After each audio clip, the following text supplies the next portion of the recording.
Bonjour à toutes et à tous et bienvenue dans ces tables rondes Vie ma vie avec des femmes entrepreneurs organisées par le Rallye des Pépites.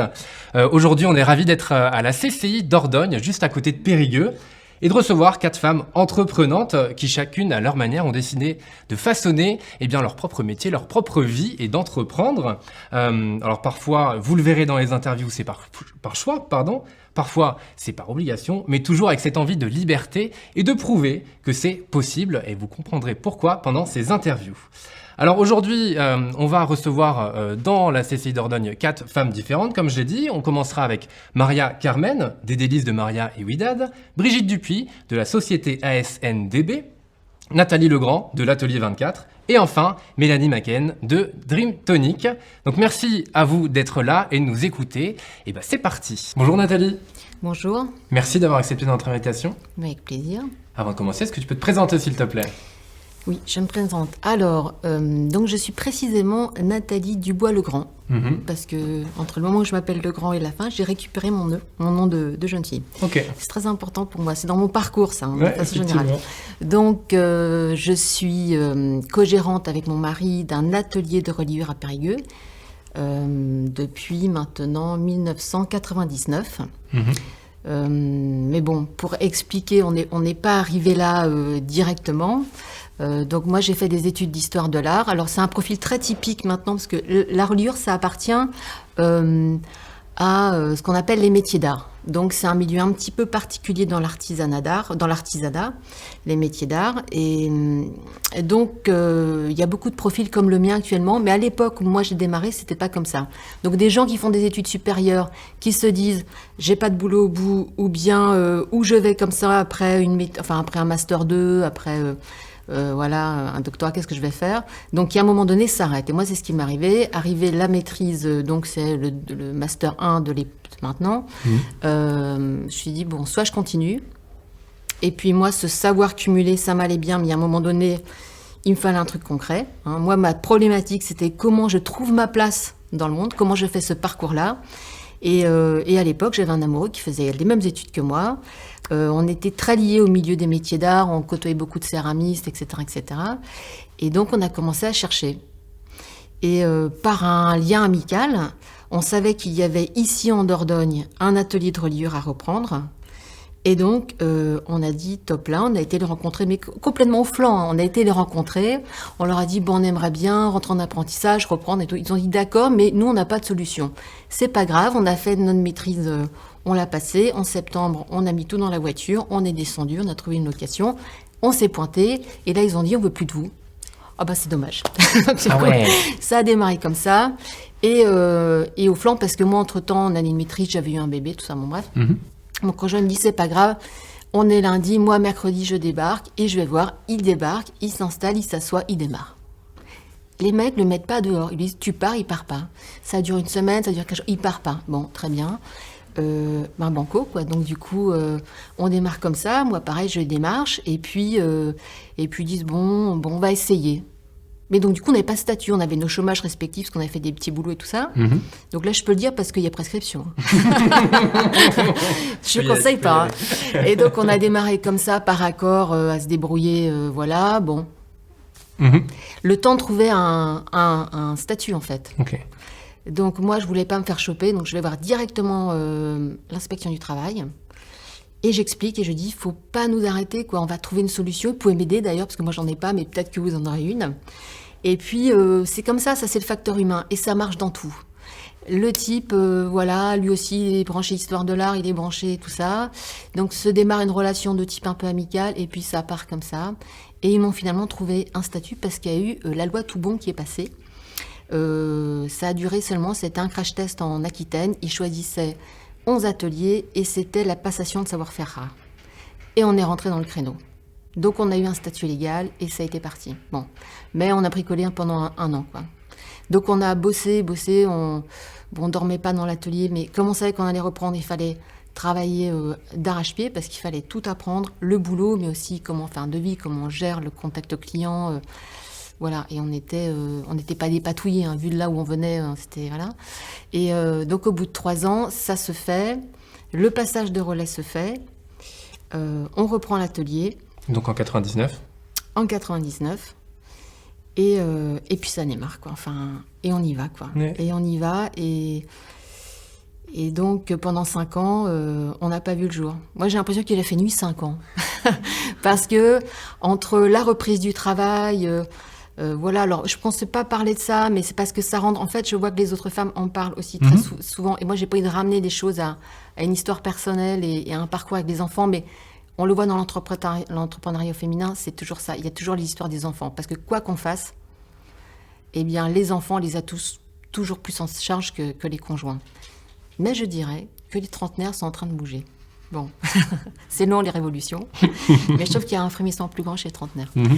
Et donc moi, mon fils, entre-temps, il déclare une maladie grave, 2 ans et demi, donc beaucoup de soins par jour. Donc il faut à la fois enclencher les soins, reprendre la boîte, y aller, enfin bon. Mais bon, tout ça, je le ferai pas maintenant, j'ai 50 ans, je le ferai pas maintenant. Mais quand vous êtes jeune, de toute façon, je sais pas, vous avez une telle énergie, voilà, il y a une envie d'y aller. Donc vous y allez. Comme vous ne projetez pas, c'est tout l'intérêt d'être tout jeune, vous ne savez pas ce que ça fait que de prendre autant de trucs sur les reins. Donc vous y allez. Voilà. Et donc tout ça, ça s'est fait.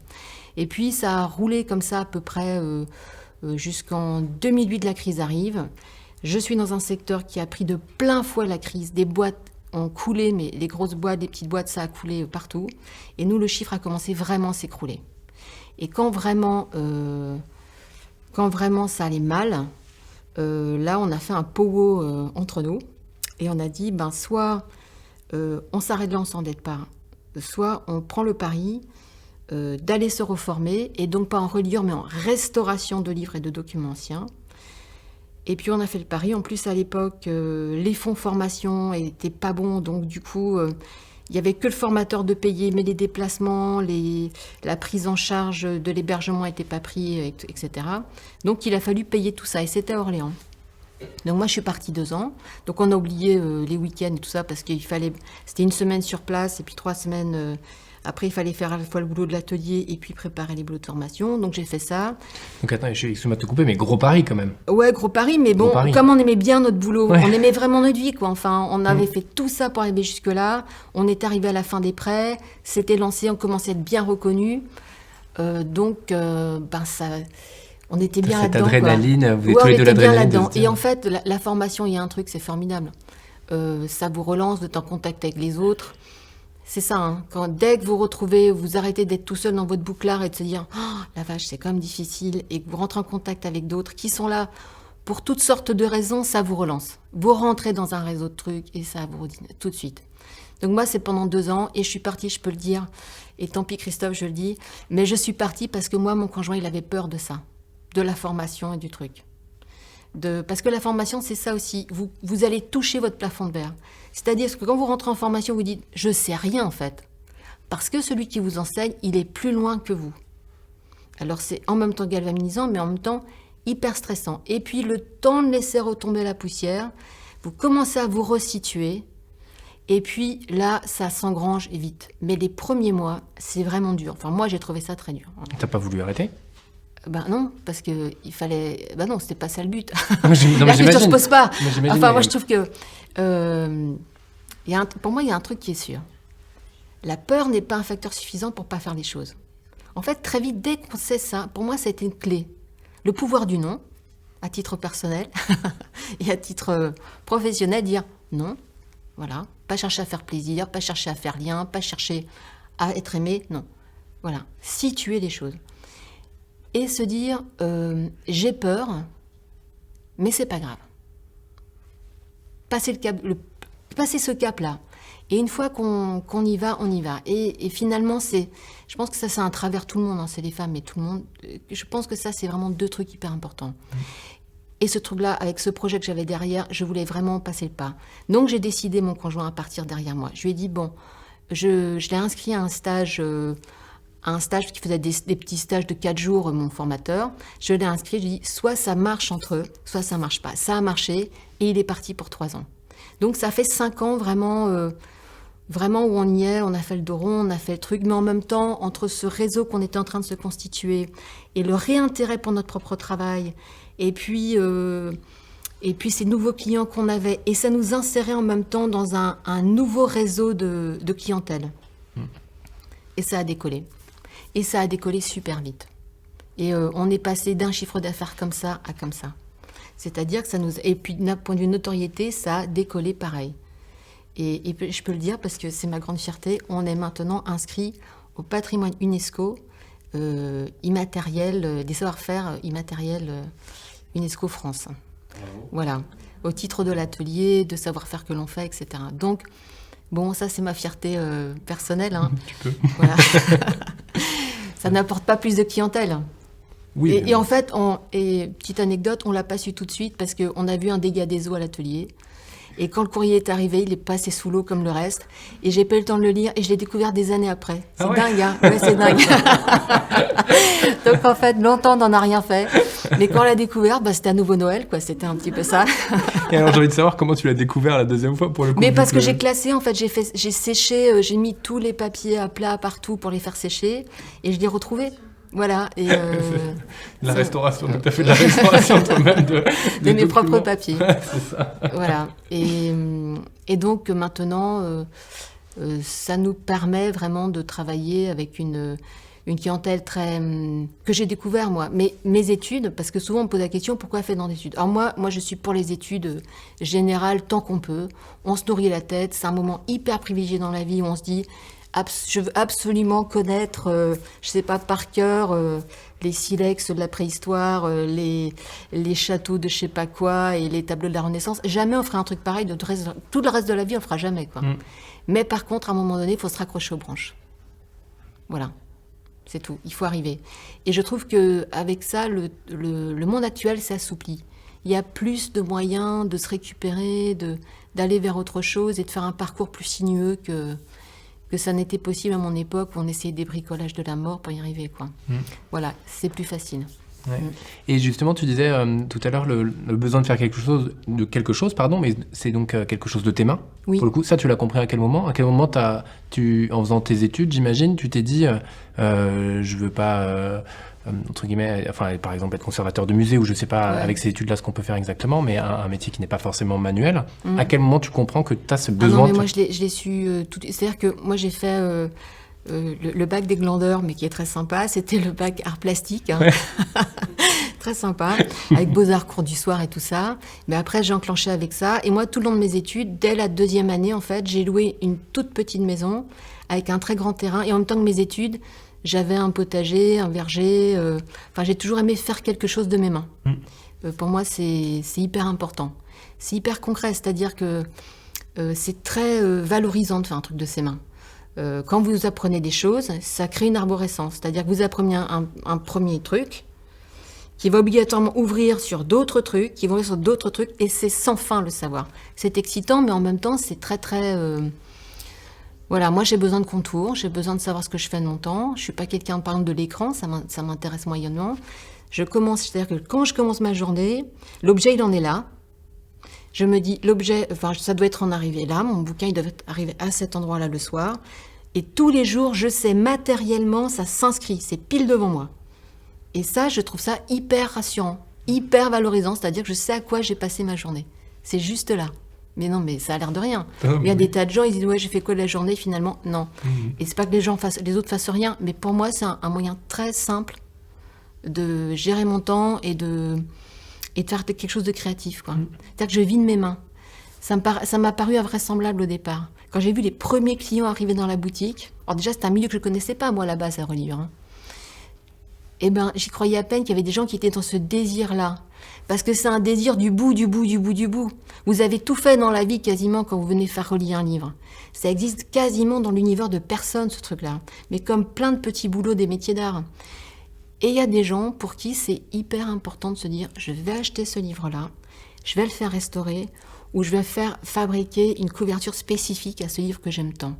Eh bien ça, c'est un rapport que moi, je ne connaissais pas. Je l'avais parce que je connaissais les métiers d'art, mais c'était plus dans un rapport très charnel. C'est-à-dire que j'aimais aller voir les gens pour la vie qu'ils avaient, pour ce qu'ils fabriquaient, pour ce rapport à l'objet qu'ils avaient là. Eux, de l'autre côté, quoi. Mais ce côté de se dire, je veux posséder un très bel objet et faire cette démarche-là, on est dans la crème, quoi, vous voyez. On n'est pas dans le vital absolu, et pourtant c'est ça qui fait vivre.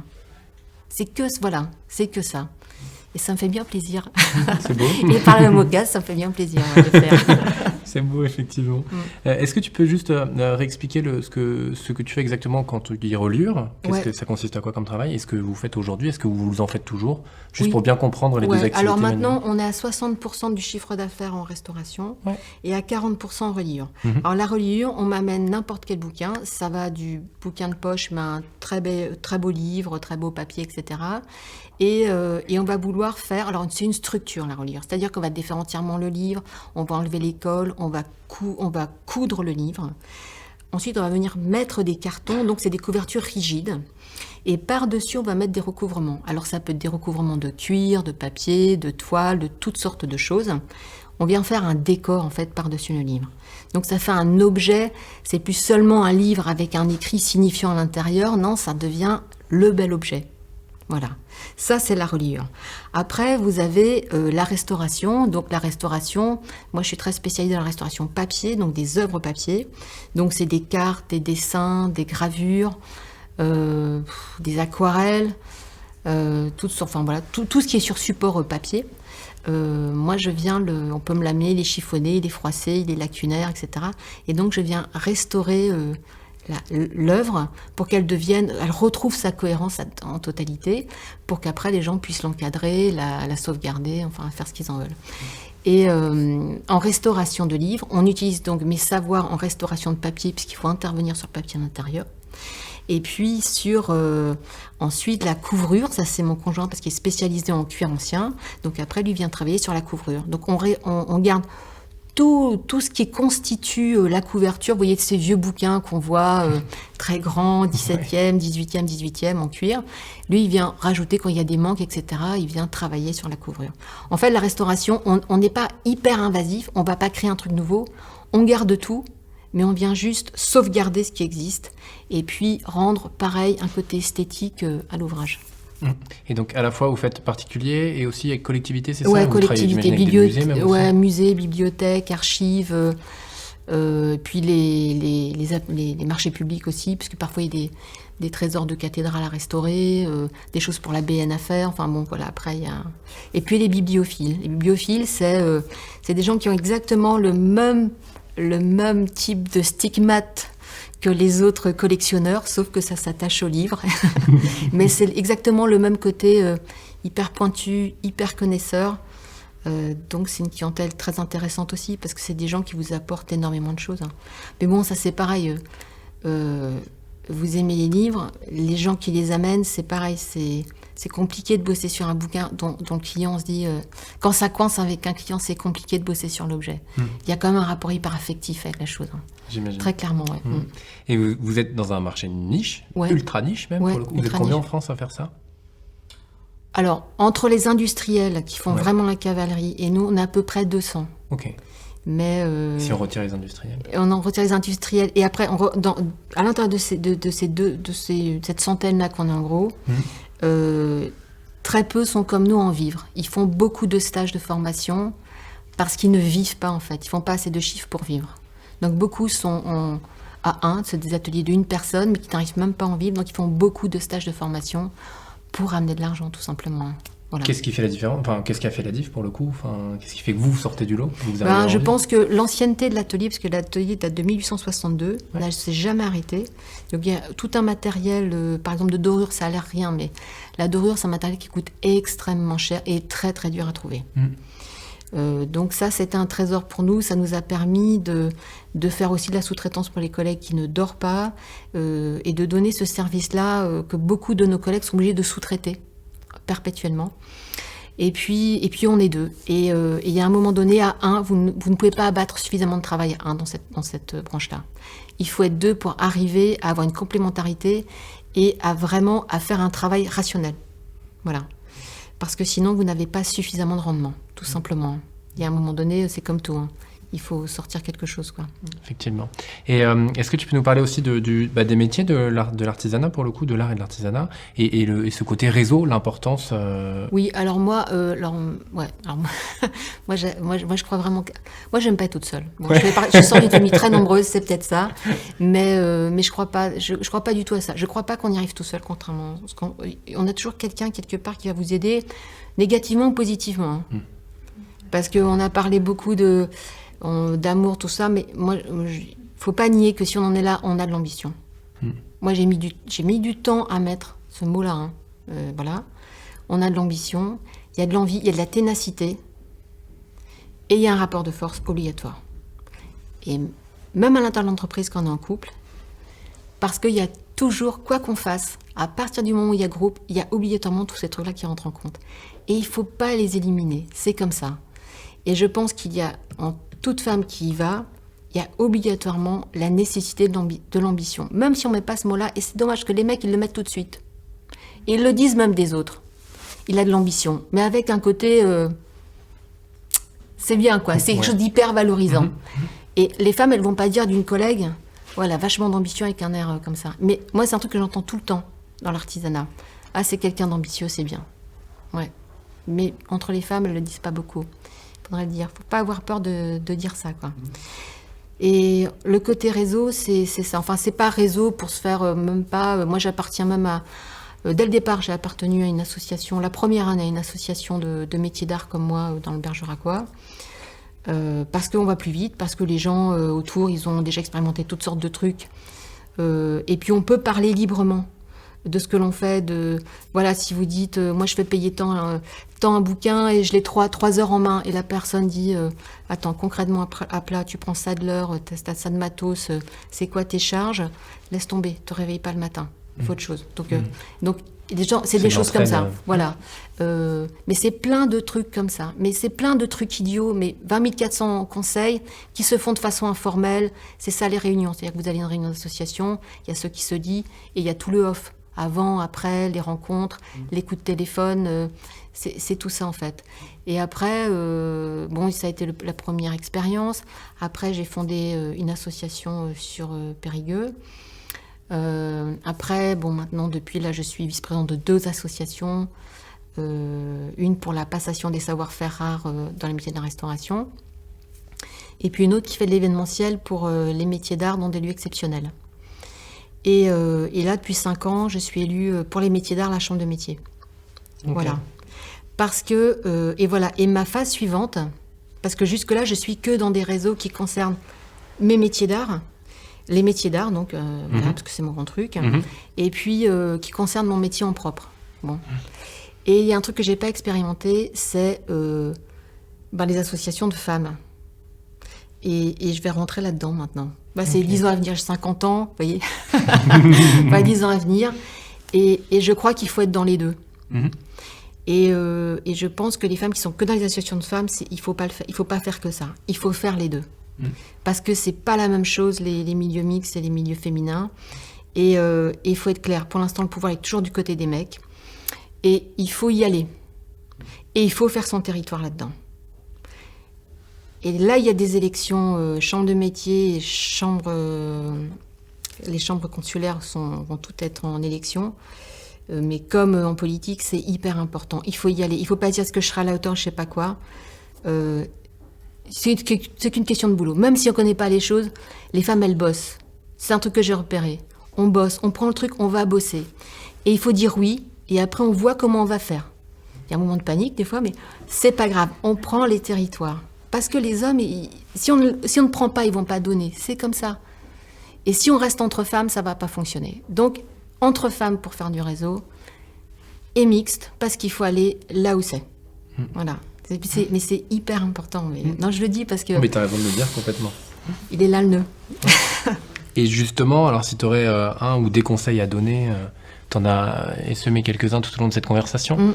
Est-ce que tu en aurais d'autres à ajouter? Alors moi, ce que je retiens, c'est effectivement, si on a une peur, faut l'affronter, il faut continuer. Ouais, alors ça a l'air boy scout à mort, ce que je raconte là. Hein.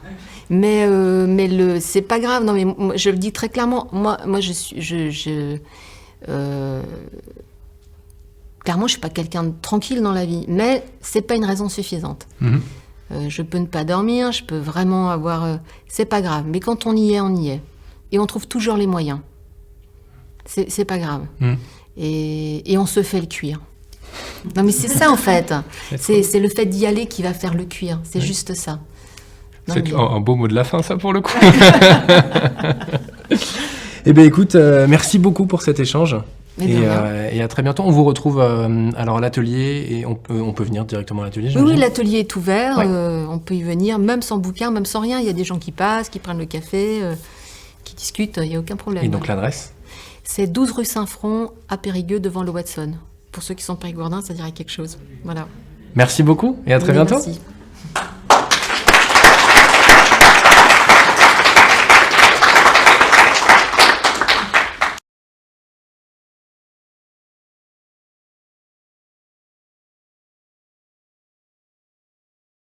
Non, on a formé une personne pour qu'elle s'installe. C'est-à-dire qu'on l'a prise 1 an, elle sortait de CAP, mais là c'est pareil, elle est venue, elle n'était pas prête. Et on a trouvé un contrat pour pouvoir la prendre et la former à tout, quoi. La former au devis, la former à que client, lui passer, enfin tout, du fournisseur au devis, tout ça, quoi. Voilà. Et elle s'est installée elle-même, derrière. Ouais, alors on compte avancer un peu, mais après on passera à l'autre phase. Mais pour l'instant, on est encore vraiment dans le plein boulot, quoi. On est là-dedans complètement. Mais c'est vrai que passé 55, 57 ans, on se dit que voilà, là il sera temps vraiment de passer, pas seulement pour reprendre, mais de passer, de donner du temps vraiment là pour passer les choses. Par contre, on prend toute l'année toutes sortes de stagiaires. Si on prend des gens, et vraiment pour toutes sortes de demandes. Parce qu'il y a des gens parfois qui ont besoin de venir vérifier qu'ils sont manuels, par exemple. Oui. Ouais. En fait, le cercle, en se formant en restauration, ça fait toucher à... on est maintenant au-delà de l'Aquitaine, c'est pas qu'on a tellement de boulot en Aquitaine, c'est pas ça, c'est comme c'est une clientèle extrêmement précise. Tout se passe, on est vraiment dans la cooptation. C'est parce que des clients... qui passeront ou non votre carte. Là, on est vraiment dans un circuit ultra fermé. Et donc, du coup, il y a des endroits qui s'ouvrent. On ne s'y attendait pas, mais tout simplement, le client nous a fait quelque part confiance. Il a passé la carte. Et c'est comme ça que ça fait tache d'huile. Mais c'est très curieux. Mais c'est vraiment... Voilà, ça fonctionne comme ça. Ouais, mais pas de la même façon. Oui, parce que je suis... alors comme ça m'intéresse, tout ça, je suis allée il y a 2 ans dans un centre qui s'occupe de la passation des savoir-faire en restauration, y compris du patrimoine écrit en Espagne. Donc j'ai passé une journée avec le directeur de ce centre-là. Je compte faire la même chose au Portugal. Je connais aussi un lieu en Italie, puis un lieu en Belgique et un lieu en Suisse. Voilà, ça existe ailleurs, ouais. Mais pas de la même façon. Suivant les pays, on restaure pas de la même façon. Ouais.